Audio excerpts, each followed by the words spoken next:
ஏன்னா நாங்கள் எந்த நேரத்துலையும் எந்த சமயத்திலும் ஒரு காரியம் வரும்பொழுது நாங்கள் ப்ரே பண்ணும்பொழுது நாங்கள் கட்டளையிடும்பொழுது அது நடக்கும்.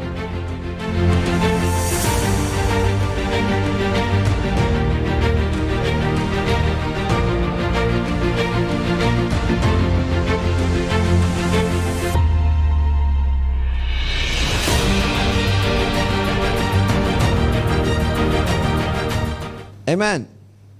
ஸோ அப்போ இந்த விசுவாசம் வர்த்திக்க பண்ணுறதுக்கு நீங்கள் ஜெபிக்கணும். ஒவ்வொரு நாளும் நீங்கள் ஆண்டவரே எங்கள் விசுவாசத்தை வர்த்திக்க பண்ணுங்கள்.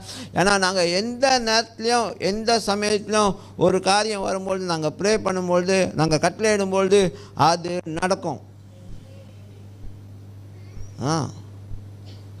நான் சொல்ல இந்த மாதிரி நடந்துச்சுன்னா ஜனங்க வருவாங்க, கூட்டமாக வருவாங்க.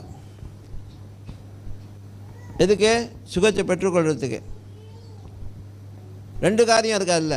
ஒன்று, இயேசு கிறிஸ்து மூலமாக சுகம் கிடைக்குன்னு சொல்லி அவங்க தெரிஞ்சுக்கொள்கிறாங்க. ரெண்டாவது, அது மூலமாக அவங்க வாழ்க்கையை தேவன்கிட்ட ஒப்படைக்கவும் முடியும். ரெண்டு ரீசனுக்கு வருவாங்க. ஒன்று, பெற்றுக்கொண்டு போகணும். இன்னொன்று, பெற்றுக்கொண்டு நான் அவரை முழுமையாக நம்பி வாழணும். அப்போ நமக்கு ரெண்டு பக்கமும் லாபம் தான். அவங்க போனாலும் சரி, அவங்களுக்கு என்ன தெரியும்? இயேசு தான் சுகம் கொடுத்தாரு, டினாய் பண்ண முடியாது. ரெண்டாவது, அவங்க தங்கி ஆண்டவரை நம்பி தொடர்ச்சியாக வாழ்ந்தாங்கன்னா அதுவும் நமக்கு லாபம் தான். ஏன்னா அவங்க ஆண்டவரை நம்புகிறாங்க, ஆண்டவரை விசுவாசியாக இருக்காங்க. அல்லேலூயா.